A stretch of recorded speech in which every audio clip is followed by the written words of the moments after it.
हाँ जी, सभी साथियों को नमस्कार। व्हाट्सएप ऑफिशियल यूट्यूब चैनल पर आप सभी का स्वागत है।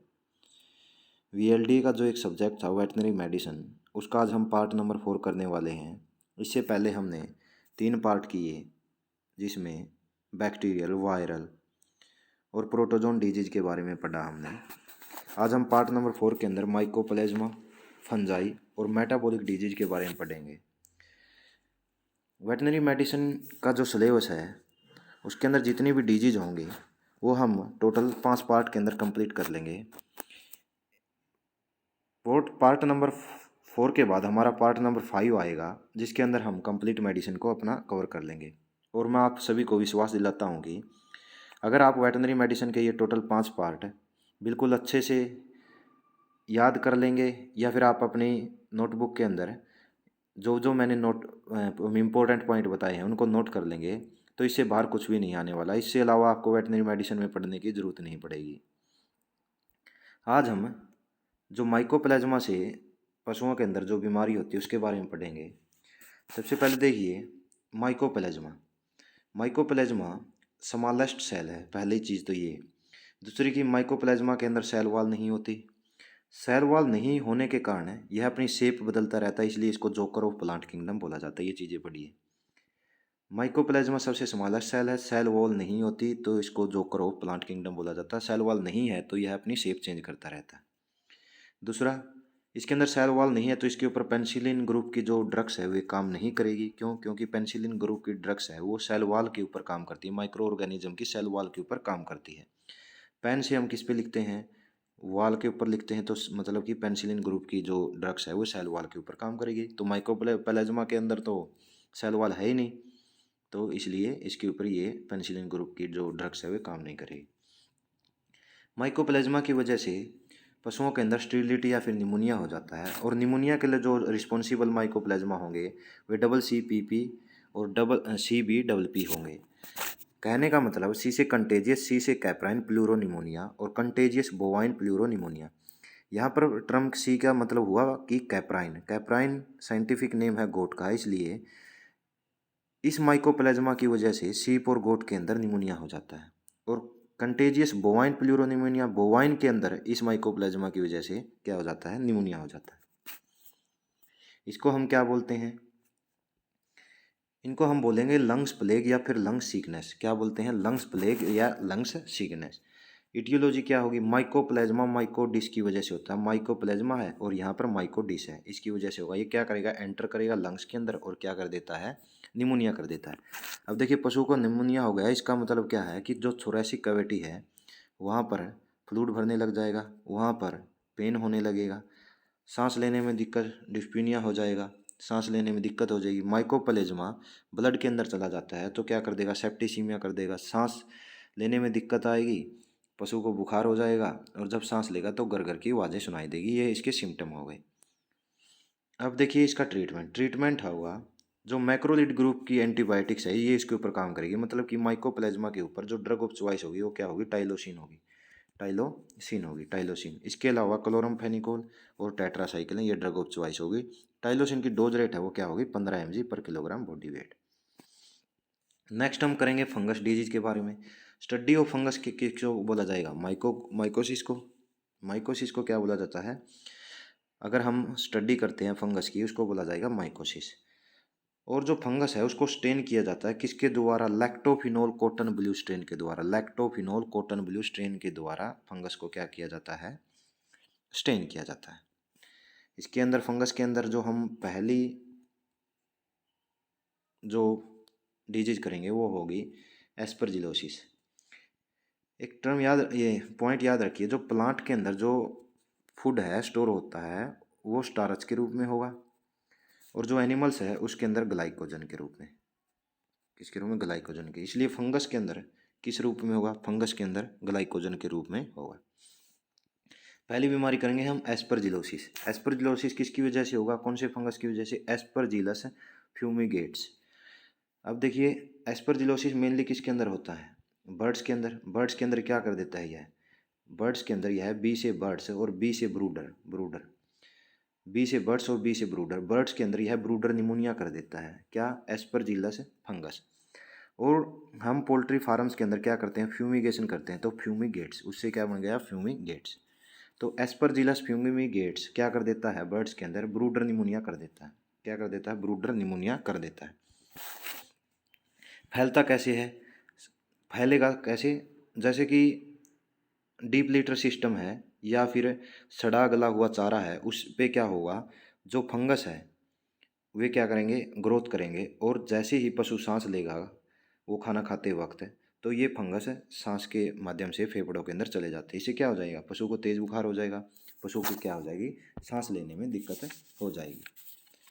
तो हम ट्रीटमेंट कैसे करेंगे, इसका ट्रीटमेंट करेंगे हम पोटाशियम आयोडाइड से, जो ड्रग ऑफ चॉइस है, ड्रग ऑफ चॉइस है। और ब्रूडर निमोनिया के अंदर एक पॉइंट मेन याद रखिए, ब्रूडर निमोनिया के अंदर जो एस्परजिलस की फंगस के कारण जो लंग्स है, लंग्स के अंदर क्या बन जाती है, नोट्स बन जाती है, लंग्स के अंदर नोट्स बन जाती है। और ऐसी ही सेम कंडीशन हमने टीबी के अंदर भी देखा था, जिसके कारण उसको परल्स डिजीज भी बोला गया, टीबी को परल्स डिजीज भी बोला गया। Potassium iodide drug of choice होगी। नेक्स्ट हम करेंगे एफ्लाटोक्सियोसिस। एफ्लाटोक्सियोसिस किसके कारण होता है, एफ्लाटोक्सिन के कारण होता है। और एफ्लाटोक्सिन सबसे ज़्यादा लीवर के ऊपर इफेक्ट डालता है। और अगर हम फीड की बात करें तो ग्राउंड नट केक होगा, जो मतलब कि मूंगफली की जो खल होती है उसके अंदर सबसे ज़्यादा क्या होता है, एफ्लाटोक्सिन होते हैं। यह भी सबसे ज़्यादा किसके अंदर होगी, ग्राउंड नट केक के अंदर। इसके बाद हम देखते हैं कि एफ्लाटोक्सिन सबसे ज़्यादा लीवर के ऊपर इफेक्ट डालता है, और सबसे ज़्यादा एफ्लाटोक्सिन किसके अंदर होती है, ग्राउंड नट केक के अंदर होती है। और अलग इससे अलग सिम्टम क्या होगा, इसके अलग सिम्टम्स होगा, इसमें पशु को क्या हो जाती है, डिसेंट्री हो जाती है। कहने का मतलब डिसेंट्री और डायरिया के अंदर ये फ़र्क है कि डायरिया के अंदर सिर्फ लूज मोशंस होंगे, लेकिन यहाँ डिसेंट्री के अंदर लूज मोशंस के साथ क्या आएगा, ब्लड भी आएगा। क्या आएगा, ब्लड भी आएगा। अब देखिए कैनाइन के केस में, जब कैनाइन को बेकरी का सामान, बेकरी के जो सामान है वो ज़्यादा खिला दिया जाता है, तो कैनाइन के अंदर एक बीमारी हो जाती है, जिसको बोला जाता है, कंडीशन पैदा हो जाती है, हम कह सकते हैं उसको बोलते हैं एस्काइटिस। एस्काइटिस का मतलब क्या है, जो कैनाइन है उसके एब्डोमन के अंदर फ्लूइड भर जाता है। एब्डोमन के अंदर फ्लूइड भर जाना, उस टर्म को क्या बोलते हैं, एस्काइटिस बोलते हैं। इसके अलावा हमने एक टर्म पढ़ी थी, एनसार्का। एनसार्का के बारे में पढ़ा था, जिसके अंदर हमने पढ़ा कि इसमें जो स्किन है उसमें स्किन के नीचे क्या भर जाती है, गैसेज भर जाती है। सॉरी, इसके अंदर हमने पढ़ा था कि जो स्किन है उसके नीचे लिक्विड या फ्लूइड भर जाता है। और एक पढ़ी थी हमने एम्फाइसीमा। एम्फाइसीमा, एम्फाइसीमा में क्या भर जाती थी, गैसेज भर जाती थी। एम्फाइसीमा के अंदर गैसेज भर जाती थी। तो एफ्लाटोक्सियोसिस के अंदर जो ड्रग ऑफ चॉइस होगी वह क्या होगी, प्रोपियोनिक एसिड होगी, जो कि 8 किलोग्राम पर टन पोल्ट्री फीड के अंदर डाली जाती है। यह क्या करेगी, फंगस की जो ग्रोथ है उसको क्या कर देगी, रोक देगी, फंगस की ग्रोथ को रोक देगी। इसके बाद नेक्स्ट आता है फंगल मैस्टाइटिस।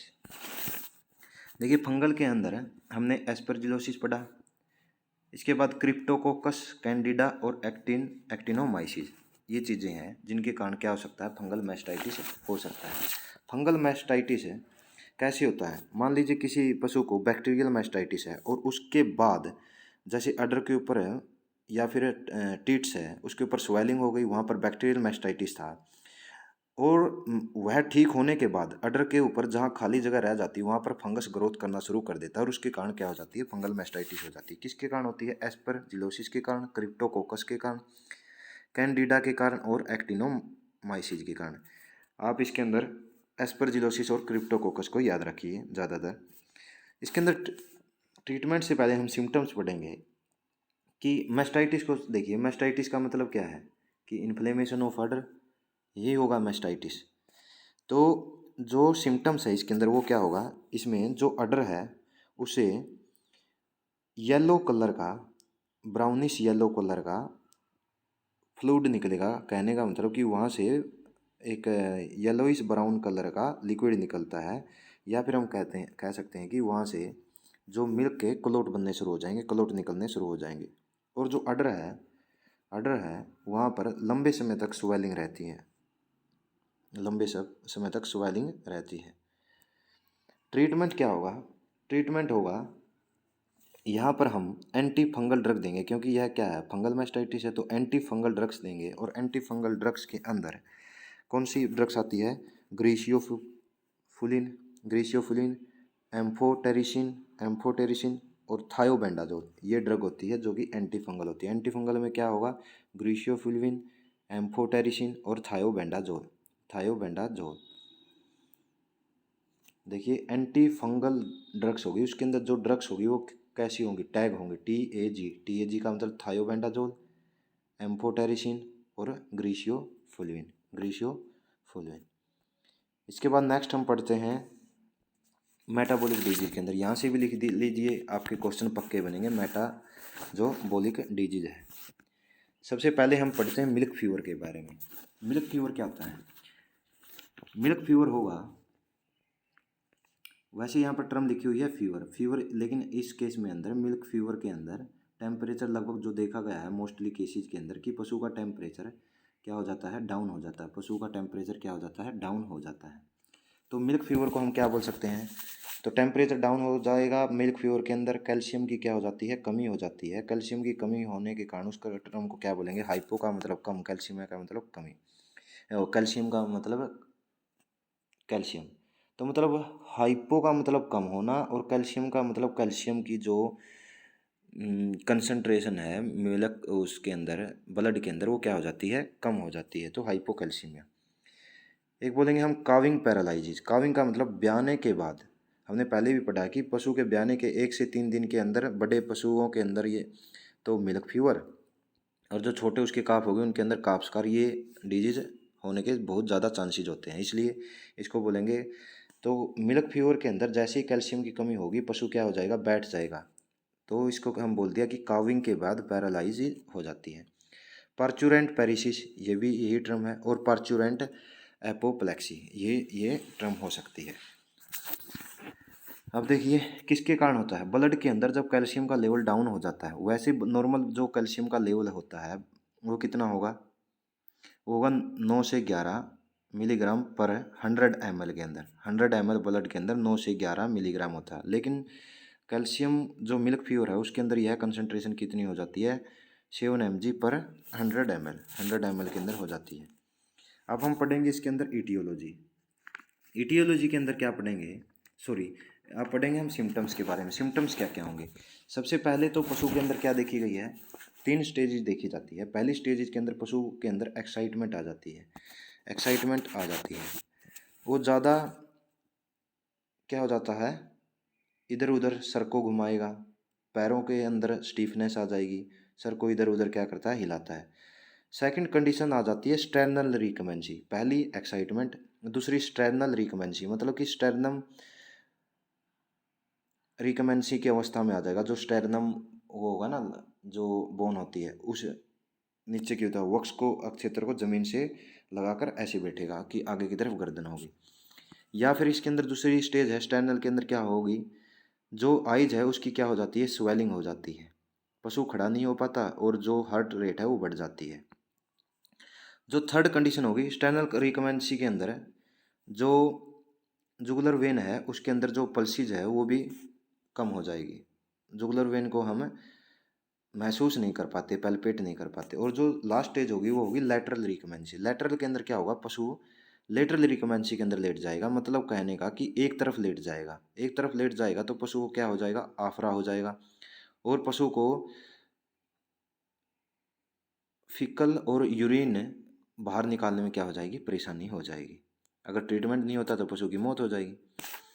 तो आफरा हो जाता है। तो सबसे कम जो ब्लोट की कंडीशन है वो कौन सी ब्रीड के अंदर देखने को मिलती है, कैटल के अंदर, वो होती है अंगोल, ये याद रखिए, अंगोल के अंदर। तो ट्रीटमेंट कैसे करेंगे, पशु के अंदर क्या हुई, कैल्शियम की कमी हुई, कैल्शियम की कमी हुई तो हम क्या देंगे उसको, कैल्शियम बोरोग्लूकोनेट 25%, 0.5 mg पर kilogram body weight dose rate से देते हैं। इसके अलावा पशु के टेम्परेचर को उठाने के लिए vitamin B complex CNS stimulant है ये, और एंटी हिस्टामिनिक ड्रग एविल भी देते हैं साथ में। तो हमने मिल्क फीवर के अंदर क्या क्या पढ़ा, कि जो मिल्क फीवर है उसके अंदर मोस्टली केसेस के अंदर देखा गया है कि टेम्परेचर क्या हो जाता है, डाउन हो जाता है। तो मिल्क ज़्यादा निकाल लिया ब्याने के बाद तो कैल्शियम की क्या होगी, कमी होगी। ब्लड के अंदर कैल्शियम की कमी हो जाती है, नॉर्मल लेवल 9 से 11, लेकिन 7 से कम होने के बाद उसके अंदर मिल्क प्योर की कंडीशन पैदा हो जाती है, कैल्शियम लेवल डाउन हो गया। तो 3 स्टेजेज होगी, पहली के अंदर एक्साइटमेंट हो जाएगा, दूसरी के अंदर क्या हो जाता है, जो स्टर्नल रिकमेंसी आ जाती है, और थर्ड के अंदर लेटरल रिकमेंसी आ जाती है। जुगुलर वेन के अंदर जो पल्सेज है उसको हम महसूस नहीं कर पाते, बहुत ही जो ब्लड की जो स्पीड है उसके अंदर वो कम हो जाती है, पल्सेज हम उसको जुगुलर वेन को पैल्पेट नहीं कर पाते। और जो हमारी ये सेकंड स्टेज थी ना, स्टैनल रिकमेंसी, स्टैनल रिकमेंसी के अंदर पशु अपने गर्दन को टेढ़ा करके फ्लैंक रीजन की तरफ कर लेता है, डलनेस आ जाती है पशु के अंदर, आंखें ठहरने लगती है, ये चीज़ें देखने को मिलेगी आपको। इसके बाद नेक्स्ट आता है हमारा, अब ये भी पढ़ सकते हैं हम इसके अंदर डाउनर काउ सिंड्रोम से पहले कि जो मिल्क फीवर हुआ था वो किस किस वजह से हो सकता है, किस किस मौसम के अंदर या फिर कब ज़्यादा देखने को मिलता है। जब मौसम के अंदर विंटर सीजन के अंदर सबसे ज़्यादा, जब ठंडा मौसम होगा या फिर सर्दियाँ आएगी तब उस कंडीशन के अंदर सबसे ज़्यादा ये देखने को मिलता है मिल्क फीवर। या फिर अगर आप पशु को ओक्सोलेट युक्त अगर आप ज़्यादा प्लांट खिला देते हो, पौधे खिला देते हो, या फिर हम कह सकते हैं चारा खिला देते हो, या फिर जो थर्ड लैक्टेशन पीरियड होगा उसके अंदर सबसे ज़्यादा होता है, थर्ड लैक्टेशन पीरियड के अंदर सबसे ज़्यादा होता है। और जो मेन पॉइंट है, मोस्ट इम्पोर्टेंट पॉइंट है, वो ये है कि कैटल की ऐसी कौन सी ब्रीड है जिसके अंदर मिल्क प्योर सबसे ज़्यादा देखने को मिलता है, वो है जर्सी, जर्सी। और बफेलो की कौन सी है, वो है जाफराबादी, जाफराबादी मिनी एलिफेंट बोला जाता है, जिसको ड्रॉपिंग हॉर्न्स होते हैं, जिसके अंदर, जिसके दूध से सबसे अच्छी क्या बनाई जाती है, प्रोटीन बनाई जाती है, सबसे अच्छी प्रोटीन बनाई जाती है, नहीं सबसे अच्छी प्रोटीन नहीं, सबसे अच्छा पनीर बनाया जाता है, चीज़ बनाया जाता है। Jafarabadi mini elephant dropping year. ठीक है जी, इसके बाद हम चलते हैं डाउनर काउ सिंड्रोम पे। डाउनर काउ सिंड्रोम को क्या बोला जाता है, पोस्ट पार्चुरेंट, मतलब कि पशु की काउइंग के बाद वाला सिंड्रोम। इसके अंदर ईटियोलॉजी के अंदर क्या होगा, मान लीजिए किसी पशु को क्या होगा, मिल्क फीवर हो गया, और मिल्क फीवर के दौरान उसके अंदर टीबियल और जो पेरिनियल नर्व है वो क्या हो जाती है, ख़त्म हो जाती है, नष्ट हो जाती है। तो उस केस के अंदर क्या हो जाता है, डाउनर काउ सिंड्रोम हो जाएगा, डाउनर काउ सिंड्रोम होगा। टीबियल और पेरिनियल जो नर्व है वो क्या हो जाती है, डैमेज हो जाती है, उसकी वजह से डाउनर काउ सिंड्रोम हो जाता है। अगर आप किसी पशु को कैल्शियम की ओवरडोज दे देते हैं तो उसके अंदर भी क्या हो जाएगा, डाउनर काउ सिंड्रोम हो जाएगा। इसके अंदर पशु के अंदर जो सिम्टम्स है वो क्या आएंगे, पशु क्या हो जाता है, खड़ा हो नहीं पाएगा, जो पीछे वाली टांगे हैं उसका पैरालाइज हो जाएगा, आगे वाली टांगों से पशु खड़ा होने की कोशिश करेगा लेकिन खड़ा नहीं हो पाएगा। पशु की जो रेस्पिरेटरी रेट है, टेम्परेचर है, और पशु जो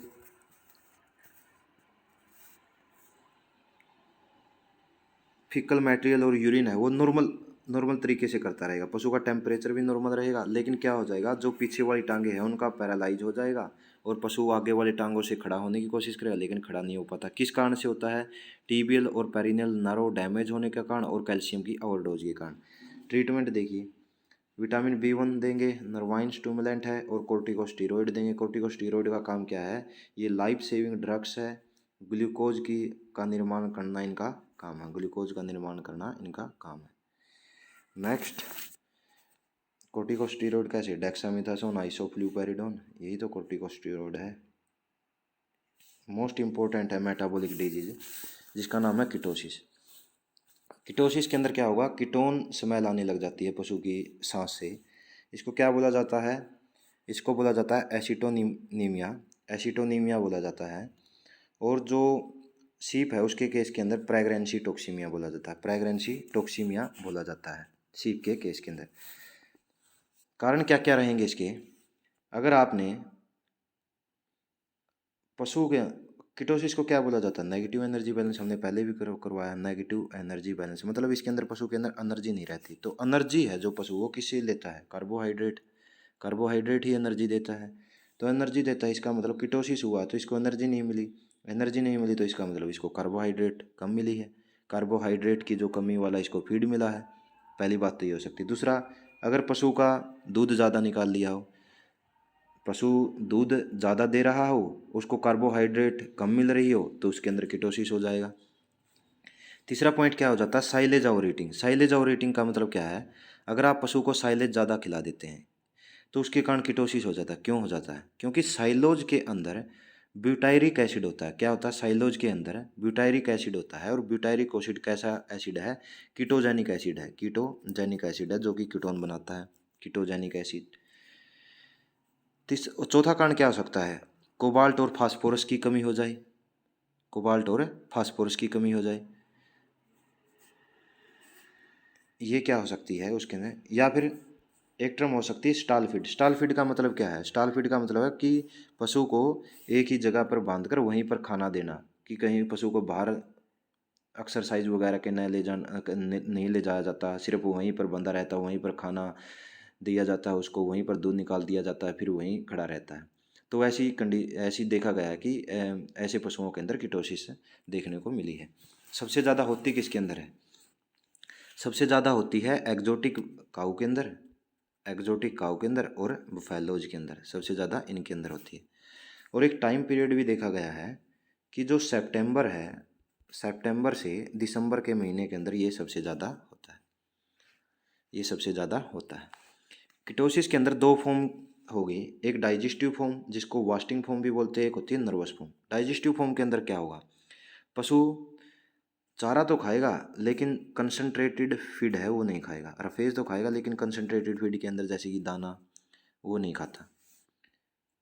इसके बाद अगर पशु के अंदर नेगेटिव एनर्जी बैलेंस आ गया है तो पशु क्या करेगा, जो खाने योग्य चीज़ें नहीं होती उसको भी खाने लग जाता है, मतलब कि अखाद्य वस्तुओं को भी खाने लग जाता है, जिसको इस कंडीशन को क्या बोला जाता है, पाइका बोला जाता है। अखाद्य वस्तुओं को भी खाने लग जाता है क्योंकि उसके अंदर एनर्जी नहीं है, उसको तो फिर कुछ भी मिले वही खाने लग जाएगा। तीसरी कंडीशन क्या हो सकती है, मैलिना। हमने पढ़ा था कि जब पशु गोबर कर रहा है और उसके साथ ब्लड आ जाए तो उसको क्या बोलते हैं, मैलिना बोलते हैं। तो मैलिना भी हो सकता है। फोर्थ कंडीशन क्या हो सकती है कि जो पशु है वह सर लटका कर खड़ा रहेगा, उसकी आंखें सिकुड़ जाएगी, और पशु की जो सांस, दूध और यूरिन है उससे क्या आएगी, कीटोन स्मेल आने लगती है, कीटोन स्मेल आने लगती है, कीटोन स्मेल आने लगती है। दूसरा है नर्वस फॉर्म। नर्वस फॉर्म के अंदर क्या होगा, पशु क्रॉस लेग से सर्कलिंग मूवमेंट करने लगता है, पशु पैरों को क्रॉस करके गोल गोल घूमने लगता है, पशु सर को दीवार पर मारने लगता है। अब देखिए पशु के अंदर ग्लूकोज की कमी हो गई, इसका मतलब कि ब्रेन के अंदर भी ग्लूकोज की कमी होगी, तो वहाँ पर क्या आ जाएगा, नर्वाइन सिम्टम्स आएंगे। नर्वाइन सिम्टम्स के अंदर क्या आएगी, ब्लाइंडनेस भी आ जाएगी, पशु सर को दीवार पे मारने लगेगा, और कभी कभी क्या होता है ग्लूकोज की जो कमी है उसके कारण पशु की मौत भी हो जाती है। ट्रीटमेंट क्या देंगे?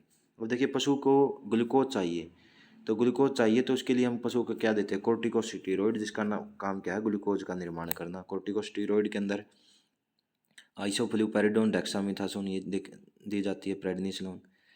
डीएनएस देंगे एनर्जी के रूप में। सोडियम प्रोपियोनेट जो कि ड्रग ऑफ चॉइस है, सोडियम प्रोपियोनेट 60 ग्राम ओरली, 60 ग्राम ओरली दी जाती है, और विटामिन बी कॉम्प्लेक्स।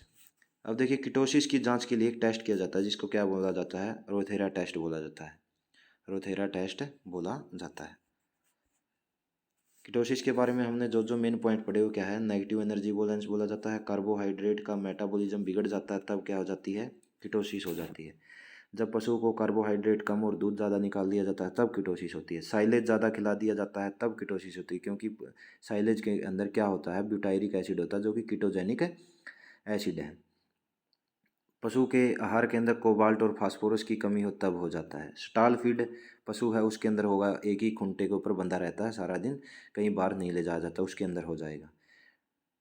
सिम्टम्स दो प्रकार के होंगे, डाइजेस्टिव और नर्वस। डाइजेस्टिव के अंदर अखाद्य वस्तुओं को खाने लगता है तो मेलेना हो जाता है, और नर्वस के अंदर सर्कलिंग मूवमेंट लेग को क्रॉस करके ब्लाइंडनेस आ जाती है। ड्रग ऑफ चॉइस के अंदर सोडियम प्रोपिनेट, कोर्टिकोस्टीरोइड, रोथरा टेस्ट इसकी जांच के लिए की जाती है। ये हो गया हमारा कीटोसिस। और ये भी पढ़ा हमने सितंबर से दिसंबर के महीने में ज़्यादा होता है, एक्जोटिक काऊ के अंदर ज़्यादा होगा और भैंस के अंदर ज़्यादा होता है। अब ये भी पढ़ सकते हैं कि हम कीटोसिस से पशु को बचा कैसे सकते हैं। बचा सकते हैं कि पशु की काविंग के बाद उसको एक्स्ट्रा कंसनट्रेटेड राशन दिया जाए, प्रॉपर उसकी एक्सरसाइज करवाई जाए, या फिर जो साइलेज हम दे रहे थे उसको क्या दिया जाए, बैलेंस दिया जाए, ठीक है, संतुलित तरीके से दिया जाए। नेक्स्ट जो मेटाबॉलिक डिजीज है वो है post parturient haemoglobin urea, PPH, post parturient haemoglobin urea. Post parturient haemoglobin urea किसकी वजह से होता है, फास्फोरस की कमी के कारण हो जाता है। फास्फोरस की कमी के कारण हो जाता है, इसलिए इसको क्या बोला जाता है, हाइपोफोस्टेमिया बोला जाता है। इसके अलावा हीमोग्लोबिन निकल रहा है तो इसलिए इसको क्या बोल देते हैं, रेड वाटर डिजीज भी बोल देते हैं। और red water disease bacillary haemoglobinuria के अंदर भी बोला जाता है, लेकिन रेड वाटर फीवर वो बबेसियोसिस को बोला जाता है, बबेसियोसिस को बोला जाता है, जिसके अंदर ड्रग ऑफ चॉइस क्या थी, डायमिथजिनिन एसिटिरेट होगा। इसकी इटियोलॉजी क्या होगी, ब्लड के अंदर जो फास्फोरस का लेवल होता है वो कितना होता है, नॉर्मल 4 से 6 मिलीग्राम/100 ml। लेकिन अगर वह कंसनट्रेशन 1.5 mg से कम हो जाए तब क्या कंडीशन हो जाएगी, पीपीएच की हो जाएगी। तो फास्फोरस और कैल्शियम और फास्फोरस की जो कंसनट्रेशन है जब कम हो जाती है, जब पशु के अंदर विटामिन डी की मात्रा भी कम हो जाती है, तो एक डायरेक्टली प्रोपोर्शनल है, फास्फोरस की कमी हुई तो विटामिन डी की कमी हुई, विटामिन डी की कमी थी तो फास्फोरस की कमी हुई, फास्फोरस और कैल्शियम की। नंबर 3, यह जो हेल्दी एनिमल्स है या फिर मिल्च एनिमल है उनके अंदर सबसे ज़्यादा होगी। एक टर्म है जो मेन पॉइंट होगा इसके अंदर है कि जो क्रूसीफेरस ग्रुप के जो प्लांट्स होते हैं, जैसे कि सरसों हो गई, सलजम हो गई, सलगम बोलते हैं जिसको, ऐसे पौधों को खिलाने से पशु के अंदर फास्फोरस की कमी हो जाती है। तो ऐसे पौधों को कम खिलाना चाहिए, जैसे मस्टर्ड है, टर्निप है, इनको इसको बोला जाता है क्रूसीफेरी ग्रुप के जो प्लांट्स होते हैं। इसके अंदर जो सिम्टम्स है वो क्या आएंगे, हीमोग्लोबिन यूरिया, इसका मतलब कॉफ़ी कलर यूरिन आएगा। हीमोग्लोबिन यूरिया आ गया तो इसका मतलब आरबीसी का लाइसिस हुआ है, तो ऑक्सीजन की भी कमी होगी, ऑक्सीजन की कमी होगी, ब्लड की कमी होगी, इसका मतलब एनीमिया भी होगा, पशु को दूध कम देने लग जाएगा। और यह विंटर सीजन के अंदर सबसे ज़्यादा होता है, विंटर सीजन के अंदर सबसे ज़्यादा होगा। और पशु के जो 3rd से 6th लैक्टेशन है इसके बीच में सबसे ज़्यादा होगा। और काविंग के 2 से 6 वीक्स के बाद, काविंग के 2 से 6 वीक्स के बाद।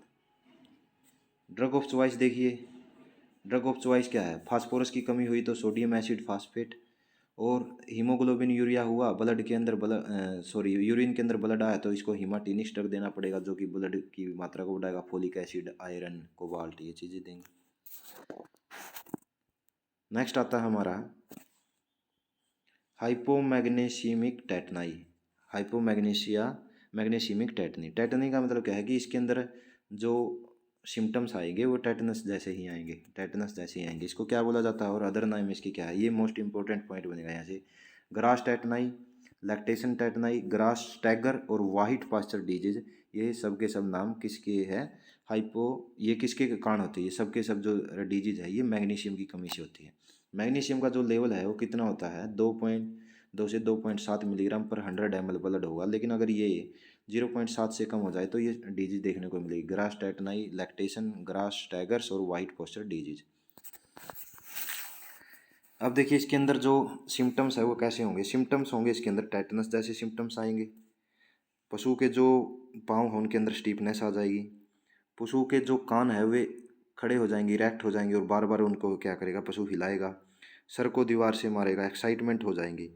और जो वाइट पास्चर डिजीज है इसको इसलिए बोला जाता है कि जो मिल्च एनिमल होते हैं जब उनको पास्चर लैंड के ऊपर चराया जाता है तो तब उन पशुओं के अंदर ये बीमारी होने के सबसे ज़्यादा चांसेस होते हैं, इसलिए इसको वाइट पास्चर डिजीज या फिर सफ़ेद चारागाह का रोग बोला जाता है, सफ़ेद चारागाह का रोग बोला जाता है white pasture disease. Grass staggers, lactation tetany और ग्रास टेटनीज भी इसको बोला जाता है। जो रेस्पिरेटरी सिस्टम है उसके अंदर जो मसल्स है उसकी पैरालाइजिस हो जाती है जिसके कारण इसकी मौत हो जाती है।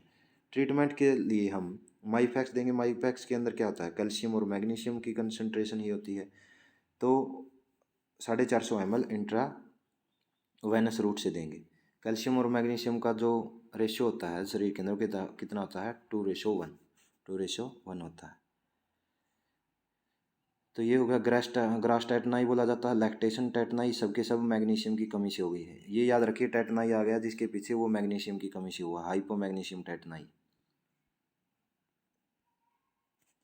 अब नेक्स्ट जो अन्य मेटाबॉलिक डिजीज है जिसके बारे में हम सिर्फ पढ़ेंगे वो किसकी कमी से होते हैं, जैसे कि किसके अंदर होगी, पॉलीएनसेफेलोमलेशिया। इसके अंदर मतलब कि ब्रेन से रिलेटेड इसके अंदर सिम्टम्स आएंगे, किसके अंदर होंगे, काऊ और सीप के अंदर सबसे ज़्यादा होंगे। कैल्शियम की कमी से क्या क्या हो जाता है, कैल्शियम की कमी से मिल्क फीवर हो जाता है, कैल्शियम की कमी से रिकेट्स हो जाता है, कैल्शियम की कमी से ओस्टोमलेशिया हो जाएगा। रिकेट्स छोटे पशुओं के अंदर, ओस्टोमलेशिया सबसे बड़े पशुओं के अंदर। ओस्टोमलेशिया, ओस्टियोफोरेसिस, रिकेट्स और milk fever, downer cow syndrome, या फिर हम कह सकते हैं कि क्रीपर डिजीज, ये सब के सब इसी की वजह से होते हैं, कैल्शियम की कमी से। आयरन की कमी से क्या क्या हो जाएंगे, एनीमिया हो जाएगा आयरन की कमी से। और स्वाइन के केस के अंदर भी आयरन की कमी हो जाती है, क्योंकि जो स्वाइन है उसके अंदर पिगलेट का जो साइज है वो बड़ा होता है, और दूध ज़्यादा लेने की वजह से स्वाइन से उसके केस में, शो के केस में उसको जो शो में आयरन की कमी हो जाती है, फिर उसको आयरन का इंजेक्शन लगाया जाता है।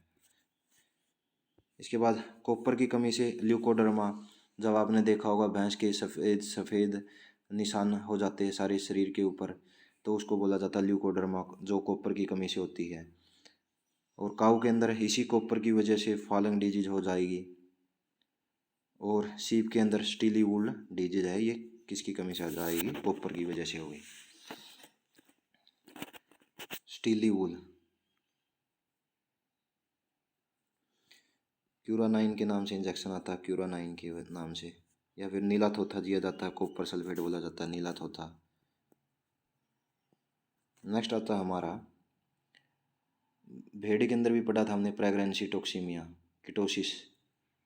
किटोसिस को भेड़ के अंदर प्रेगनेंसी टॉक्सीमिया बोला जाता है। नेक्स्ट आता है हमारा डाइजेस्टिव सिस्टम से रिलेटेड डिजीज।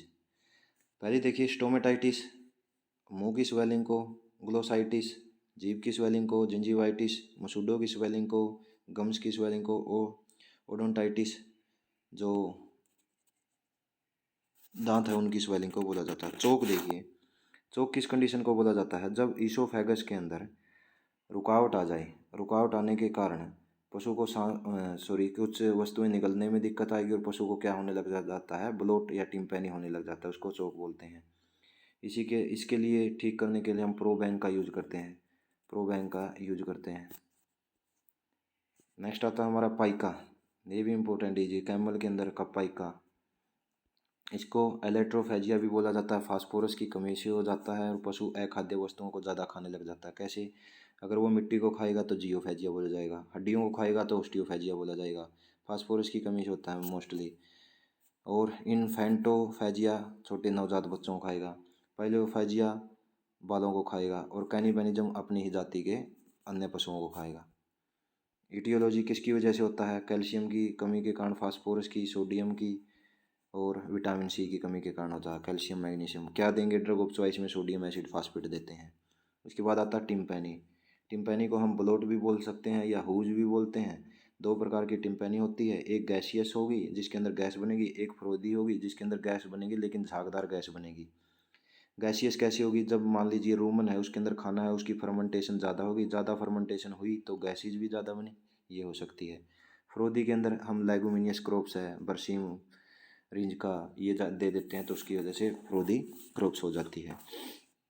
टिम्पैनी दो प्रकार की होती है, प्राइमरी और सेकेंडरी। प्राइमरी क्या होगी, जब रूमन के अंदर ज़्यादा गैस बनने लग जाता है जाए फर्मेंटेशन के कारण, तो उसके अंदर क्या होगी, प्राइमरी। सेकेंडरी, अगर चोक वादी की समस्या हो जाए, पशु आलू, सेब या फिर शलजम आदि खाए, तब उसकी वजह से चोक हो जाती है। ईसोफेगस के अंदर वो बड़ा पीस है जो शलगम का या फिर आलू का, वो अटक जाए।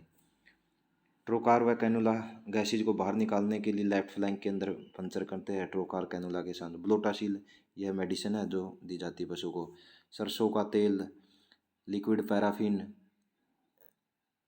और टीटी ऑयल, ये इंट्रारूमिनली पशु को क्या दिए जाते हैं, ब्लोट के केस में दिए जाते हैं। नेक्स्ट आता है impaction of Roman. Impaction of Roman का मतलब क्या है, पशु के जो रूमन है उसके अंदर बंधा हो जाए, क्या हो जाएगा, रूमन की मोटिलिटी कम हो जाए, तब ये कंडीशन हो सकती है। अगर पशु को हाई अमाउंट ऑफ रफेज या कंसनट्रेट दे दिए जाए तब हो जाएगी। ट्रीटमेंट क्या देते हैं?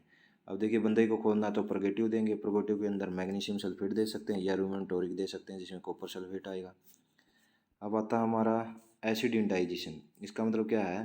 पशु के अंदर जो एसिड इंडाइजेशन हो जाएगा, जिसको एसिडियोसिस भी बोला जाता है, एसिडियोसिस भी बोला जाता है। किससे की वजह से होता है एसिडियोसिस?